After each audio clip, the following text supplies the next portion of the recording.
Long ago, there was a giant of a man.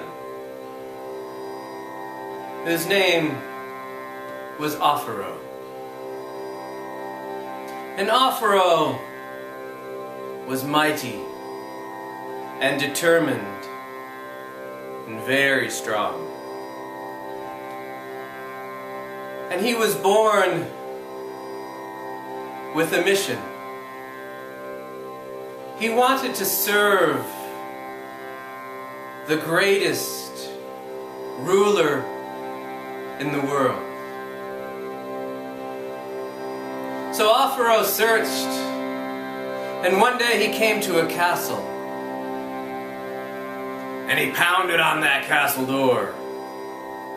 And when the guards answered and looked at him, they really didn't want to have anything to do with him. "I want to see your king," said Offero. "Is he a mighty king?" The guards looked at one another and shook their heads. "Yes, I'll see for myself," said Offero. And he strode into that castle. And there he saw the king, sitting in a throne. And this king was a small man, barely able to bear the weight of the gold crown and his jewels. And Offero looked at this king and said, "Are you the most powerful ruler on earth?" And the king looked at his guards, and his guards looked away. "Oh well," thought the king to himself. Yes, I am." And much to his surprise, Offero knelt down before him and took his little bejeweled hand into his mighty hand. And he said, "Then I will be your servant and do whatever it is you say." King liked the sound of that, and so Offero became his servant. Now it was not very tedious work for Offero. He basically stood behind the king when he sat at the table or at his throne. He walked next to him as the king went out on his horse. But that was about it. One day, however, a bunch of minstrels and magicians, performers came to entertain the king. And there was one minstrel singing songs of the devil. And whenever the minstrel mentioned the word devil, the king made the sign of the cross. And Offero was curious about that.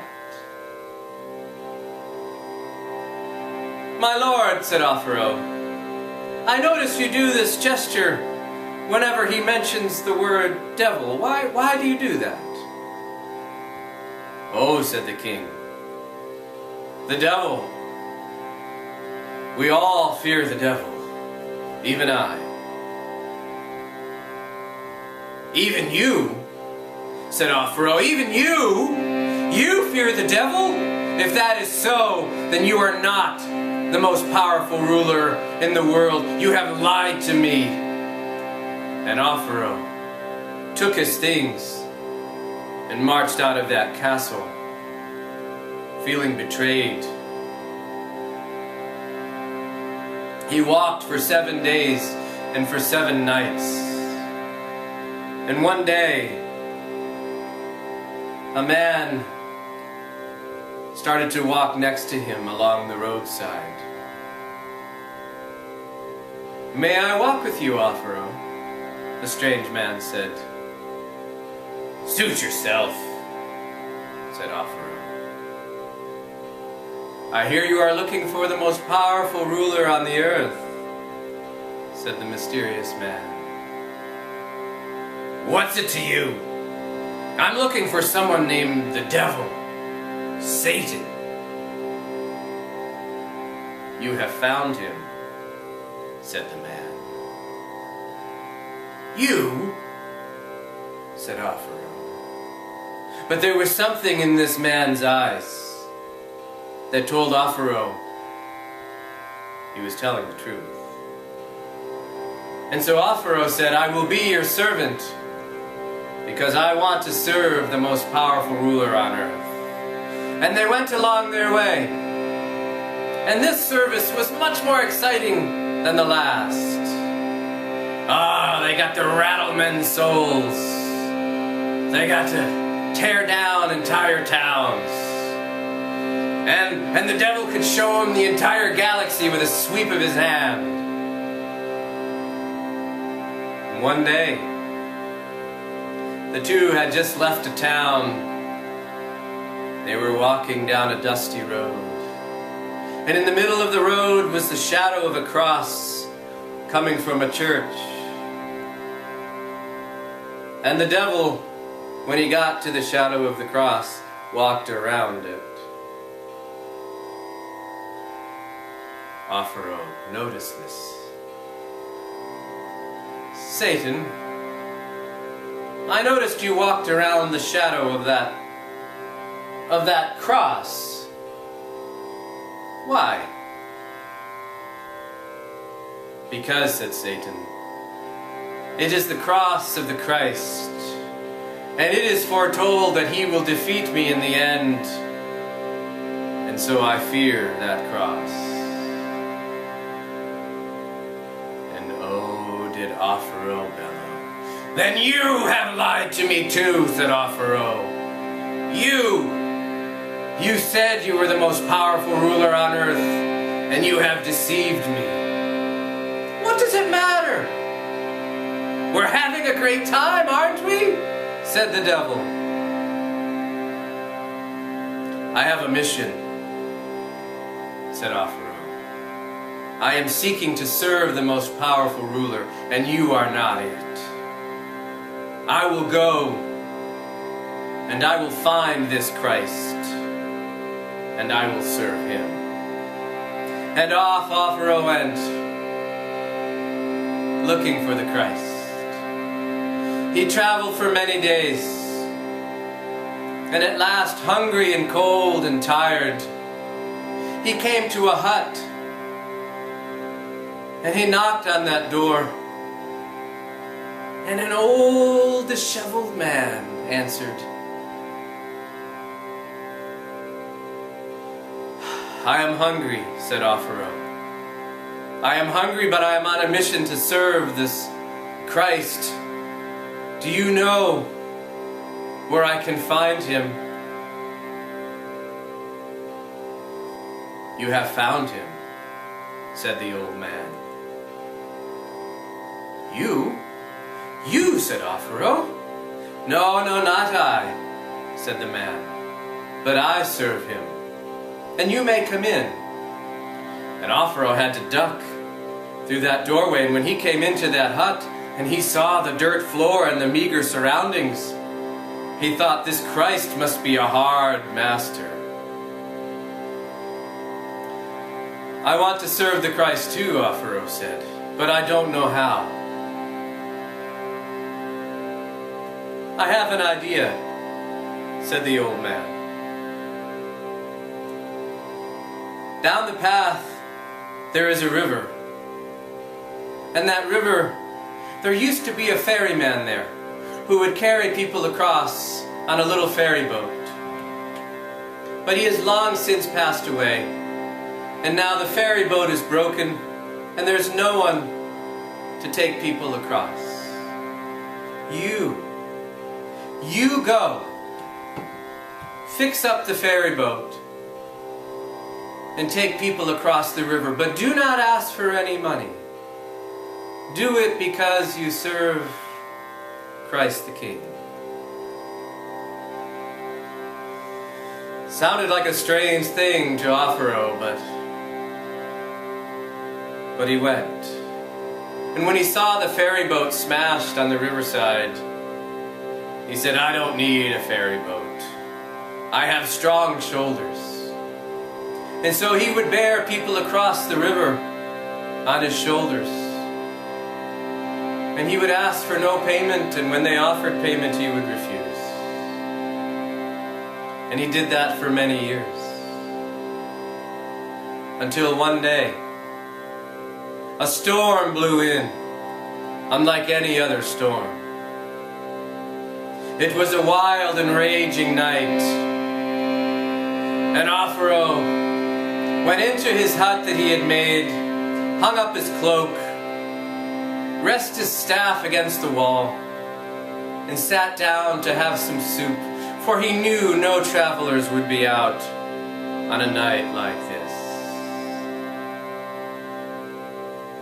But then he heard a knock at his door. Trick of the wind, said Offero, a trick of the wind. And he started to eat his soup once more. And then the knock came again. Ah, it's the wind, said Offero, but to be sure he got up. And he opened the door, and the wind stung his face in the rain. And sure enough, no one was there. He slammed that door shut. And just as he turned around to sit back down to his bowl of soup, the knock came again. And Offero noticed it came from low on the door. And when he swung open that door again, who's out there? He looked down, and there was a little boy, dressed in rags, blue with cold, his lips purple.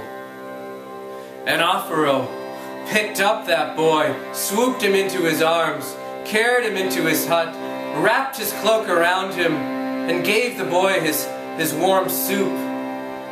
And the boy gulped it down.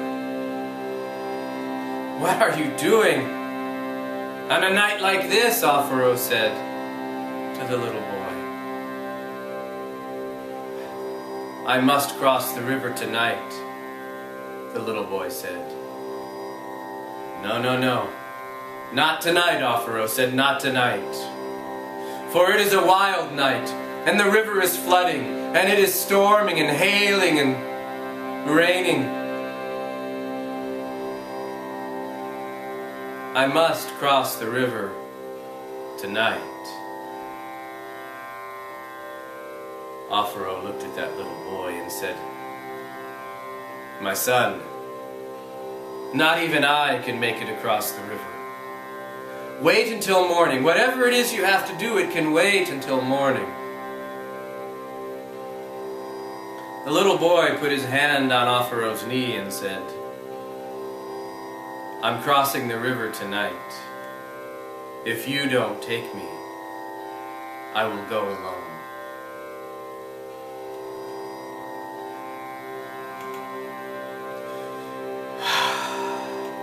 You sure are a lad who knows what he wants, said Offero.